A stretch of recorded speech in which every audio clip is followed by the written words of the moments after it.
by someone else. It is, of course, a bag of kittens from Refuse to Die. Yes. Welcome, gentlemen. And since we were just talking to Nagatron, we're going to jump over to a bag of kittens first. This is a big match for you guys. Fulcurm Gaming is the behemoth in the group. How confident are you guys that you can put up a good set of games? You know, I don't know. We're confident enough that I don't know. Going into it, we just want to put up good enough showing that in the future Fulcrum would be, you know, up to scrimming with us. I think to become the best, you got to play with the best, and that's really what we're hoping for, is to prove ourselves. Yeah, I don't know, worthy of the honor to scrim with a good team. Certainly humble words for a team that has managed to perform pretty well in the WGL, the best 16 teams in North America. A bag of kittens, I want to ask. Now, there's been a lot of fuss around Scurry Hard. There's been a lot of fuss around Nerve. Are you asking yourself, where's the fuss around Wreak Havoc? Or, I'm sorry, Refuse to Die. Forgive me. Oh, well, you know, forget about Wreak Havoc. Sarge is a scrub. No, I'm kidding. No, I think, to be honest, I would say that hype's probably well placed. I mean, we are a really new team coming in. You know, a lot of times we're just sort of getting our feet wet in the competitive field. And I know Squirrelin has a ton of experience. That's probably why he's my go-to guy when I need advice right now. You know, which direction should I be heading? So, no, I think that the hype is actually pretty well placed. I mean, I hope Nagatron's up to it, because I think Scurry Hard's actually going to give them a run for their money next week. Oh, big strong words. A bag of kittens. Any final words for Nagatron before we talk to him? No, just good luck and don't go easy on us. That's all. And Nagatron. I guess we don't have to worry about you going easy on anybody. Fulcrum, of course, has an image to uphold. What are your thoughts going into this next match? Every match is a serious match. I can't say that I know anybody's record actually right now going in, or anybody we have left to play, but hopefully we're just gonna try and clean up some of the things we were doing before and play a little bit tighter than we have been. You know, that segues really nicely to my next question, which is, we know that Fulcrum is a team that prepares a lot. But are you a team that prepares a lot for a specific opponent, or are you guys making your practice time more, I don't know, evergreen? We do try and do a little bit of homework on every team we play, but for a long time now we've tried very hard not to use any sort of other intel, to just go into a match and play it for exactly what it is and see if we're able to come out on top, which is why sometimes we'll come across as a little bit methodical or robotic, I guess is what we've heard before. We're predictable in that aspect. We have certain strategies, and a couple different ones for each map, where we've got a nice little process for how to clean things out rather than running on assumptions. So I guess the short answer is no, but we do see some things and hear some things, so you get a little bit of preparation from that. Nagatron, any final words for your opponent, a bag of kittens, or for his kitty? Cute kitten, I guess I know where your name came from. Good luck. That's the cat. This is the reason my tank stops randomly in the middle of the streets. You know, stands on the space bar while I'm trying to drive. Nagatron, you're the high seed. What'll it be, heads or tails? Tails. Tails never fails. Nope. It does today. Heads it is. A bag of kittens. You can choose the map or you can defer. Let's take Ruinberg. Ruinberg it shall be. David? Let us take north. All right. Fulcurm Gaming on the north spawn. Refuse to Die on the south spawn. Ruinberg the map. Good luck, guys.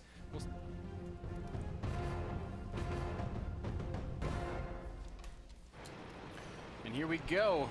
Real quick, let's take a look at the tanks, just so we can analyze what's happening. It's going to be 5100s on both sides, supported by T69s on both sides. In fact, the only difference between either of these two teams is a single WZ-132 versus a single AMX 1390, which means that on paper, this is a damn evenly matched game.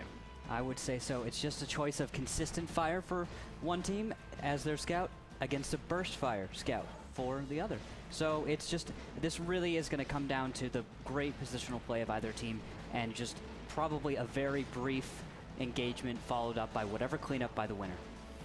Already Fulcrum Gaming setting out with some very synchronized movement, we'll call it, to one team immediately pushing forward to the Delta Village and setting up to do their spotting, whereas those 5100s bringing up the rear offering the support fire. Refuse to Die, a little bit surprisingly, is taking a more aggressive stance than I would have predicted. So, Randall, you might have been onto something when you said, what if? What if they're actually going to be the aggressors? Yeah, if they aggress through the village, it might be a cap fast or maybe some kind of attempt to attack all the way up north. Maybe some kind of big A-line push. They could take A7 at this point. And maybe get away with it, but Fulcrum's lineup, it looks like they're very prepared for that kind of cap fast, so we could be seeing Refuse to Die walking into a trap here. Well, Fulcrum somehow sniffing this out without spotting a single tank, and I guess it becomes a matter of, hey, we haven't spotted a single tank, that means they're doing something, and they are moving towards the tankers of Refuse to Die, setting up a good defensive position. First spots are out with Fulcrum realizing a little bit of what's happening. Valkyrie view us there, trying to get an angle to set up some spotting or some shots of his own, but thus far has not managed to do much of anything. Yeah, he actually took a hit, and he's down to 823. I believe he spotted Friction. I don't know if Friction was the one that hit him, or if it was, I believe there's two 5100s sitting in the way back, way downtown in about A7 who got shots on him. I can't really tell at this point, but he has taken a hit, so advantage goes to Fulcrum. Oh, I didn't even notice. Yep. That's Quasar down. Yep, single shot did ring out. That was Friction taking out Quasar in that 13, or the Friction in 1390, getting a shot off and poking out one of the eyes of Refuse to Die. So suddenly this aggressive stance is a lot harder to maintain, and it looks like they are going to back off of that, heading back and getting spotted on their retreat back towards their flag. Ooh, good positioning out of Fulcrum, realizing that taking down the T1, Refuse to Die would no longer want to pressure the cap, so they would be trying to return south, and then placing those T69s in the perfect spot.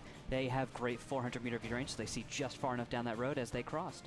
Now, Refuse to Die pushed forward aggressively and then didn't really do anything beyond pushing forward and falling back. Why do you think that is, Andre? Again, it is a little bit difficult to enter on this map, particularly from the west, from the east side. So they're just feeling their opponents out and really establishing where all the tier 8s are, and if possible, they're trying to trade T1s or at least get the T1 advantage. Once you take the T1s out, it becomes incredibly hard to hold that western side unless you want to completely collapse into the southwestern area, all of like K through H, K through H, 1 through 3, around there. This area that I'm actually pointing to on my screen. Nope, my screen. Looks like Fulcrum right now has sort of dropped back and just kind of cleared those alleyways, making sure that there is no more impending threat of capture, whereas their T69s, Hugo and Absolute Royal, have pushed up and are perhaps beginning a little bit of aggression of their own. I'm surprised to see those T69s out in front like that, as they're not the hardest tanks in the world to blow up. Yeah, I think they might be going for a nice, they want those T69s with great burst. They have 2 seconds between each shot, whereas 5100s have about 2.7 seconds between each shot. So if you want to put out more damage in that very brief moment you're actually going to have views on a tank, the T69 is a very strong choice. Oh yeah, 8 clips by those two T69s in 6 seconds, guys. That is a ridiculous amount of damage being put out in a very short amount of time. All you need to do is track your opponents at this point. And I'll tell you what, Scringley, he's already used up his kit. He has no more kit to repair his track. So if he gets tracked, he's easily going to get blown up by both of those T69s. They only need probably like 5 shells to kill Scringley to be safe. Normally around, on average, 4 shells. Which, that takes 2 seconds? No. Yeah, 2 seconds. Just about 2 seconds. Although travel, gotta worry about the travel time. So, but that's negligible, really. Yeah. So 2 seconds to kill Scringley. Guess what? That's pretty fast, guys. Yeah, that's pretty fast. Looks like the Fulcrum aggression has arrived. 5100s pushing all the way down that 0 line are going to begin to converge on that blue flag, whereas Refuse to Die is once again in the big city and trying to get some spots off. It's going to be hard, though. There's no one on Fulcrum to be spotted right now, so it could end up turning into a bit of a base race, in which case I guess Fulcrum would probably win, seeing as they're up a tank. I would agree with that. If Fulcrum got into a base race right now, it would have to be an amazing stoppage of cap by Refuse to Die, but I would give that advantage to Fulcrum. They have an extra T1 to spare, and without that T1 for Refuse to Die, I mean, the chances of them being able to pressure cap successfully are so thin. But guys, remember, it takes a very long time for Fulcrum to actually say, yes, I can go and cap out right now. Remember, in the bottom left-hand corner, J, K, and H, 1 through 3, all of those areas are easy places for tanks to hide and shell out damage to that flag area. So it's hard for them to really establish, hey, do you have tanks over there? And if you do, can you fire at me? And all that time it takes to really establish that, obviously Refuse to Die can go and start the cap, get that little tiny advantage, and that's why you see Fulcrum a little bit more spread out. 2 light tanks all the way up in the north side and the other 5 Xerax tanks. is going to get spotted here up in the north. Yes, sir. If he goes down. Bag of Kittens uses 2 shells so far. Wow, that's a great Misses shot both. dodge in there, and that little T1 Cunningham, and unfortunate shot placement there by a Bag of Kittens means that Fulcrum is now acutely aware of where their opponents are and are poised to initiate cap. I'm not sure what they're waiting for. Well, they don't know where all the tier 8s are. Yes, there's 1 tier 8 there. That could be just you know, a tank to put out there just to try to kill a T1 to even up the score. I think here's the motion we're going to see in a second. I see 5100s. Yeah, there it is. Now they're going to start that cap pressure. I'm expecting to see T69s begin screening. And once that screen begins with, yes, T69s are probably, they're even going to avoid getting on cap until the last possible second so they can all simultaneously do it. They don't want to alert their enemies too early, and they want to really just make that element of surprise just maximized right here. 5100's actually going to go and try and screen cap. Who is that in the bottom right there? That's Valkyrie Viewers trying to get some shots off. There's 20 seconds left for Refuse to Die to get a reset. They have managed, I think, no, that wasn't a shot. That was just Relics leaving cap. 10 seconds left for Refuse to Die to get back, and they do land a shot on Soviet and a shot on Hugo. So good shots coming from Refuse to Die. It's going to make Fulcrum think twice about maintaining this pressure on cap, but they are still camping it out. Nagatron in a good position to support his teammates. Consistent shots coming out from Refuse to Die, and consistent resets whoa, actually, that's Soviet going down, so small problems there for Fulcrum Gaming. Bag of Kittens coming up from behind is going to try to pick off Friction, I believe. But all of Fulcrum is going to converge on a Bag of Kittens. His gun is damaged at this point, but it does look like he's going to get support in a second. But will it be soon enough? He's tracked. One more hit. No. Oh, wow. 4 hit points left, and they're going to have to use a whole shell just to kill him off. They do, but look at the flank. Valkyrie Viewers going to be poking out in the back. In the meantime, a lot of trades going on. Screamly going to be taken out by Friction. It's an even game right now. Valkyrie Viewers in a very dangerous position. Does get one final shot off. Can Friction get the killing blow? 1390 dodges a shot and then misses a shot. Meanwhile, Anubis with full health is going to come along with World War II fanatic. Oh my goodness, Refuse to Die is going to get the better of this exchange with Fulcrum. Nagatron goes down as well. That's 17 tier points for Fulcrum to the 24 of Refuse to Die. Royal's got to run away. Valkyrie Viewers is still alive somehow. And wow, suddenly Fulcrum down to just 9 tier points. And with Absolute Royal going down, that means Refuse to Die is going to win Ruinberg. Wow, very surprising loss in a brawl. I feel like there was some kind of mix-up in communication. I saw Friction here when he was fighting Valkyrie. Did not look like he was paying full attention to that. Very unfortunate there for Fulcrum. Yeah, that's a great win for Refuse to Die, and a bit of a surprise as well. But on the whole, it's just really cool for a Bag of Kittens and his teams, and his team, I should say. So we are getting into a short break. When we get back, we'll talk more about the game, and we'll get ready for battle number 2 between Fulcrum Gaming and Refuse to Die.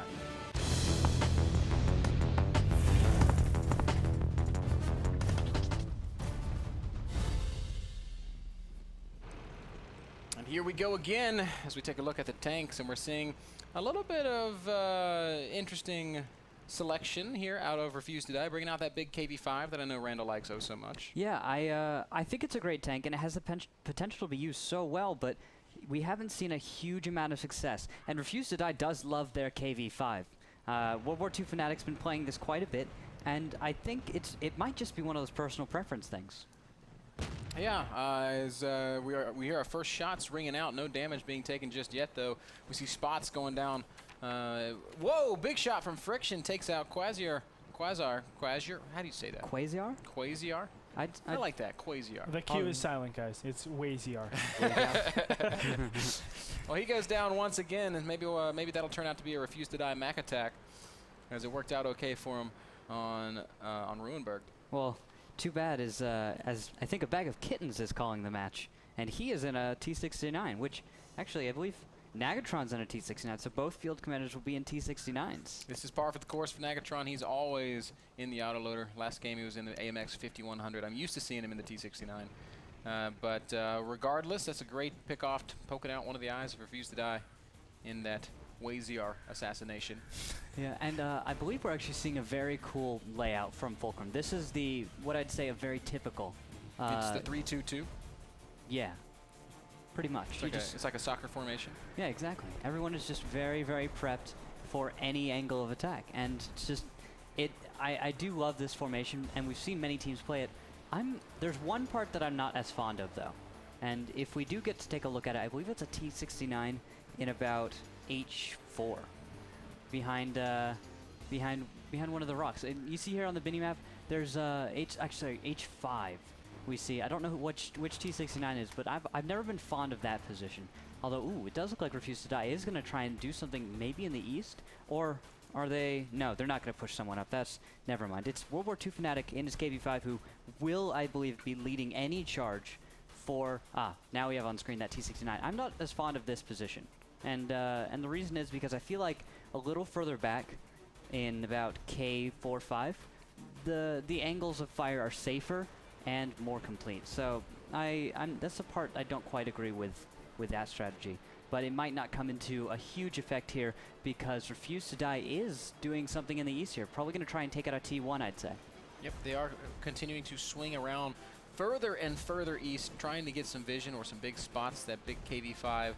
Still the forward-most tank on the squad. That is World War II Fnatic, as Randall's already pointed out. Not much movement out of Fulcrum at all, which surprises me a bit. I'm not used to seeing them play this passively and this reactively. Well, it is mines, and in mines, it's so small, so your enemy has great lanes of fire anywhere on the map. So with that, it's so hard to push without knowing where your enemy is, because you could be walking straight into 5 guns pointed right at you, and that no team wants, especially without all that much spotting going on here.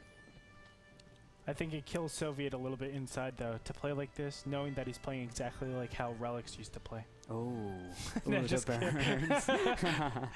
Man, I give Relics such a hard time. I feel like that's a community thing that everybody loves to do. It is. But it's just so fun. It's just like interns, man. You just treat them like that, and it's just what happens. Ooh, Hired Gun takes a hit. He is spotted, goes down to who? It was Absolute Royal who got the shot off on Hired Gun. Now, in the midst, that means Refuse to Die now has no vision, by the way.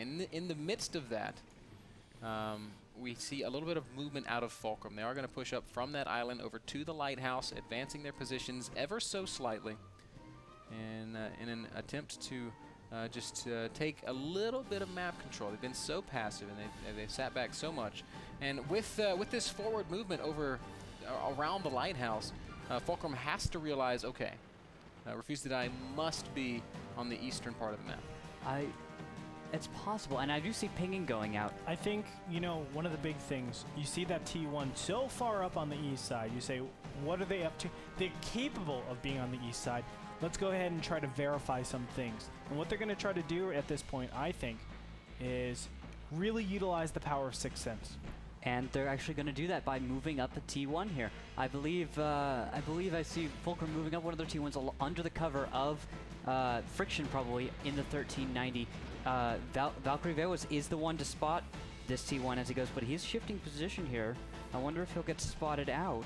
No, I think Valkyrie is predicting that something is coming here, and he's moving so he'll have better coverage of the water side. His angle of vision previously was, I'd say, a little bit cut short, having a small blind spot towards the water. He's just shifting there. He wants to change his fields of vision because he knows something's coming. He's got that feeling. Very subtle adjustments there out of Refuse to Die. And we're also noticing that they've pulled back from that eastern part of the map. And they've now got their whole team kind of in the middle. Valkyrie even taking a few blind shots into bushes over on the lighthouse. It makes me wonder if he was lit. I can't verify for myself, but if he was lit, that would be a great reason for him to move. That would explain some of his movement. And firing, I wouldn't say that's the smartest thing, because that could reveal him. Oh, yeah. Although I believe he's a little bit far out to actually get spotted at this point. Light tank's having so much camo, even after firing. Really, it's the likeliness of him getting spotted, not that high. Although I think we now see Fulcrum moving up towards the hill. Yep, a little bit more forward movement out of Fulcrum, although it's not that committal. I feel like with the positioning of Refuse to Die, Fulcrum could just take that hill, and there's nothing Refuse to Die could do about it. Yeah, but Fulcrum is coming off of a loss, and you know, oh, here is the movement now. Xerax is going to get spotted and taken down by Valkyrie Vewas in A3 here. That's going to prompt Fulcrum now to push the hill. Will they meet anything? Also spotted there, I believe, is that Soviet in the it's Friction in the 1390, way up underneath the flag. He did get spotted. I guess that was by Valkyrie. Meanwhile, Fulcrum taking the hill with authority. Anubis is just going to bail right out of there, realizing that he has no chance of fighting 1v4. Is going to retreat right away. Now Fulcrum, with control of that high central ground, can continue to push forward. They've got 3 minutes left on the clock to try to make something happen. Oh, shots are going out on Valkyrie here because he did fire and hit Hugo, but I believe he revealed himself. These lots of shots going out from Naga and Absolute, most of them missing because I don't think Valkyrie is lit anymore. He is down to 596 though, and this could be a point where Refuse to Die could push, but no, they won't be able to get their KV-5 or any of their T-69s up to the hill. It's almost impossible for them. And they're so spread out. They have no form of retreating. These two tanks, Anubis and Fnatic, are in my opinion, basically dead. Like, there's no way for them to retreat. They have to hope on a good engagement, and because they've done so much damage against Valkyrie, as soon as he goes down, if there is some trade with, let's say, Friction and Valkyrie, that's actually a gigantic advantage for Fulcrum. Yes, sir. As we see just a little bit more of the movement of Fulcrum, just controlling more and more of that northern portion of the hill. They know exactly where World War II Fnatic is, but they're not quite in position to fire on it. Yeah, oh, shots are still coming out. Blind shots on Valkyrie Vewas. I think this is why we're seeing Fulcrum not aggress right now. They're just trying to blind shot Valkyrie, but they unfortunately don't know. He is hidden behind a rock where no one will be able to hit him. So as Refuse to Die sees all these shots going out, I feel like they should be preparing for some kind of counterattack, because there are tons of shots being wasted here. And with a little bit of prep, ooh, FML Rumble does get spotted here. Valkyrie Velas is lining up a shot, but he's not going to go for it. Oh, Rommel probably just jumped up behind some good cover. Yes, he did. Yep, and Valkyrie's got to be so careful about how he positions Rommel. He does go down. But Valkyrie, if he pokes out too far, we know that the Fulcrum guys are very hip to his position and will gladly take a chunk out of him. 1 minute left on the clock. Oh, here comes the push. And Absolute Royal is pushing out. 59 seconds left in the match. Soviet is going to try and peek down here. They're going to go for World War II Fnatic. Yep, World War II Fnatic, so many hit points. It's going to take a long time to take out that KV-5. Soviet and Nagatron both trying to get position to fire. Actually, it's Soviet taking the damage. Valkyrie, Anubis, Skringley, Bag of Kittens, the entire Refuse to Die team has lost hit points, but none of them really at any risk of going down. We see Hugo firing off a couple shots as well. 30 seconds still on the clock. The focus looks like it has shifted to Valkyrie Velas. I see shots hitting around him, and Friction is going all out on Valkyrie. They're just going for those 8 points. 20 seconds left in the match. Valkyrie is probably going to go down here. 80 hit points left. He's going to try to duck around the corner, and he does go down. 32-40 the score. That means it's 13 seconds left for Refuse to Die to do something, but you know what? They can't get position on that hill. I think this one's over, guys. Oh, but Anubis could go down too, just securing the kill even more for... it's not quite there yet, and it's over. That's it. GG gets called as Fulcrum Gaming evens it up at 1 each with some clutch last-second kills. Good work there out of the Fulcrum boys to exploit the positioning of their opponents.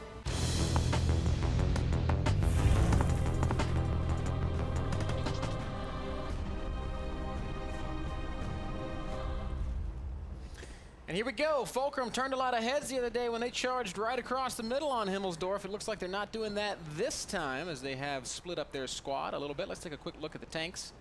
represented here on that's the mini map. There's the tanks, AMX 5100 IS3s and T69s for Fulcrum, AMX 5100 IS3s and KV5 once again in the mix for Refuse to Die. It is not World War II Fanatic in that KV5 this time. It is Valkyrie Vuus. Oh, interesting change up here. Valkyrie World War II Fanatic's going to jump into a 5100 this time. Interesting switch up. I wonder what prompts that kind of choice. Oh, Fulcrum's making a big push here. This kind of, I'd say this is a little bit of a reverse of what we saw the other day out of them, pushing from the south to the north, now pushing from the north to the south here, and taking up what I would say very similar positions. I don't know how Refuse to Die will be prepared to deal with this. This is something outside of anything that most teams would practice for. Yeah, this a big 3 auto-loader, well no, 2 auto-loaders and an IS-3 push on this G3 corner, and there was a IS-3 there, hired gun. He's getting the heck out of town. Whereas the rest of the team is trying to respond to this strange movement out of Fulcrum. Fulcrum just kind of converging on a single location. A Bag of Kittens takes a big hit. He drops to just 1,000 hit points. Friction also got tagged, but it really wasn't that big of a shot. Yeah, he's the only one who's taken a big hit, I think, so far for Fulcrum. F0X is actually somewhere in the backfield now, I believe, and I think in just a few seconds we might see him become a huge annoyance for Refuse to Die, having to spend probably 1 or 2 shells just to kill him. Oh, it looks like they're going to send Scringly off to the Fulcrum cap, but he will find an enemy T1 there. Rommel is waiting for that inevitable T1 to come to cap. Well, don't forget, Waziar is coming up there, too.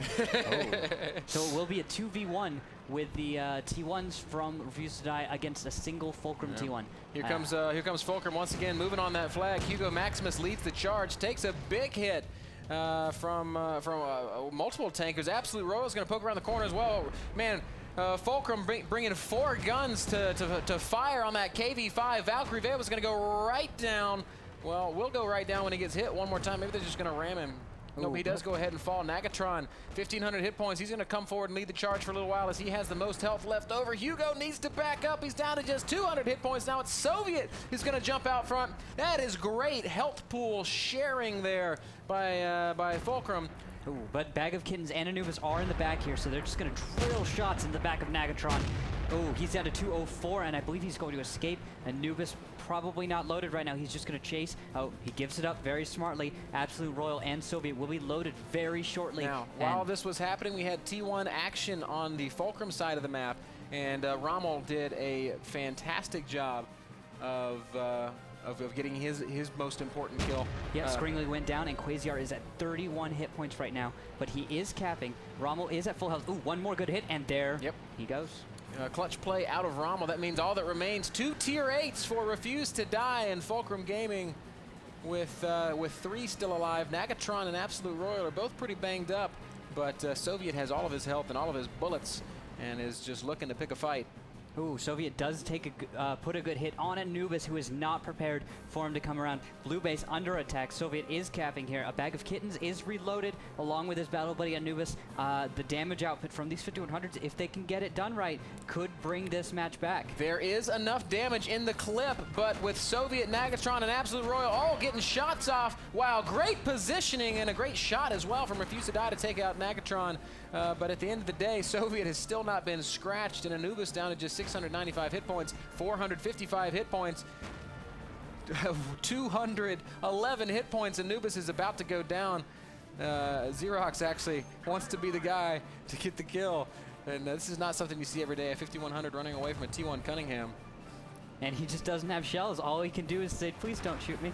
Oh, but there's Absolute. Yep. He ran out of shells early, got the first reload. Soviet was pumping those other ones into him. Good victory. Great play from Fulcrum.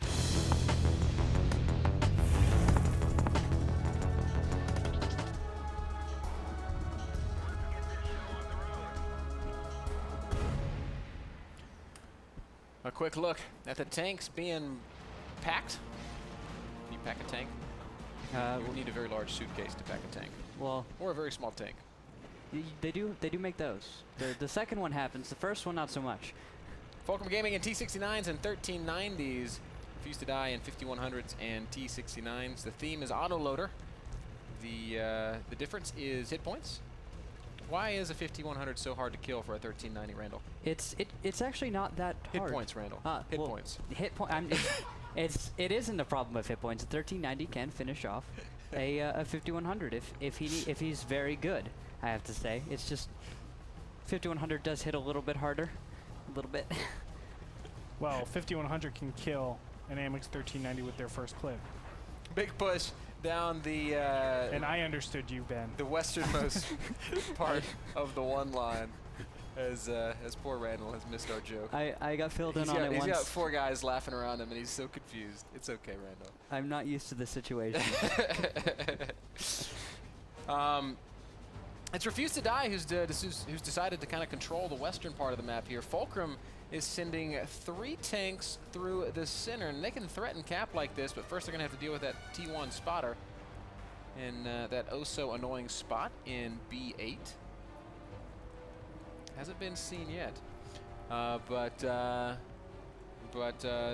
being said, I do have a cool little update for you guys. Bear Huggers managing to beat the Cazadores 3-1 in spite of inclement weather and a non-full roster and a rough start. The Bear Huggers picking up their first win of the season. That's great news for that organization and really sad news for the Cazadores. Wow, very interesting. Bear Huggers could be coming back in this whole series.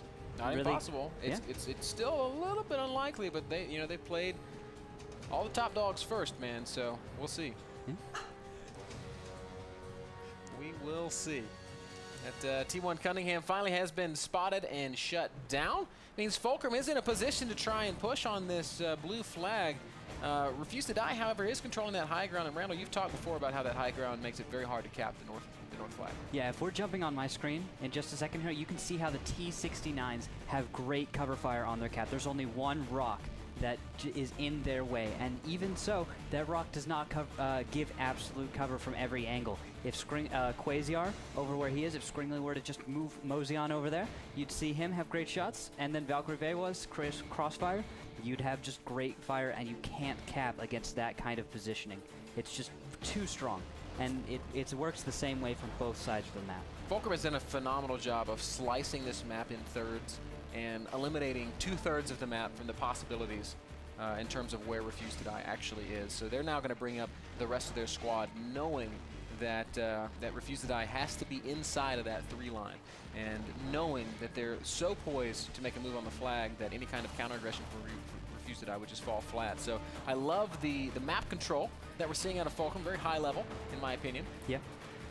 And with that, they're going to have to assault this position, and it's going to be very difficult for Fulcrum. But if they are practicing this, they're going to realize the answer will be they have to start a fight going up the hill to the Refuse to Die position, and then they will have to start a cap.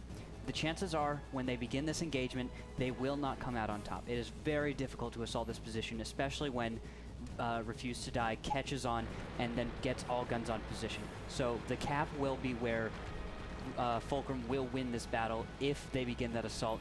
Unfortunately, it's so risky because if one extra shot can go out on one of those T1s at a crucial time, it could mean the assault from Fulcrum falls short. Ooh, and actually Xerox is going to die here.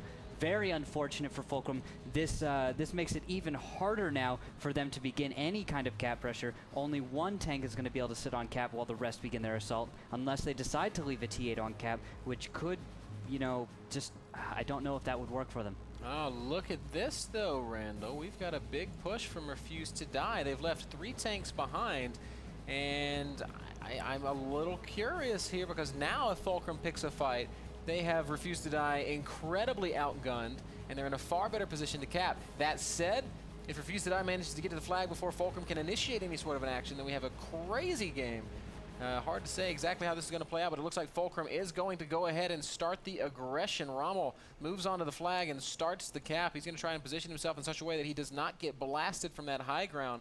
The rest of Fulcrum trying to screen for this cap, but wow, how poor Refuse to Die. They picked the wrong time to push. Very unfortunate. Their 5100s, only one of them is just about to get to cap, and Valkyrie Velas and Scringley do not have vision because that T1 is in the blind spot we were talking about earlier, and neither T69. Ooh, Quasar was going to be the one to spot cap, but now he's not going to be able to do that. Valkyrie Velas is down to 136, and he's going to be able to barely get away, but Scringley's taking hits now. He's down to 659. That's great shooting from Absolute Royal, just unloading on those bushes. Fulcrum, 57 seconds left, and they will cap and win. However, Refuse to Die is piling tanks onto the Fulcrum cap, and they're going to turn this into a huge, crazy race. Is it possible that Refuse to Die brings it back? Fulcrum only needs 7 seconds to cap it out. What? But 6, 5. Hugo is going to try and stop him here. Very good great track shot. Tracks Screamly, and that's going to buy the time that Fulcrum needs. The blue base is captured. Fulcrum is going to lock it up, and that's going to be good game. Fulcrum Gaming is going to take it 3-1 over Refuse to Die.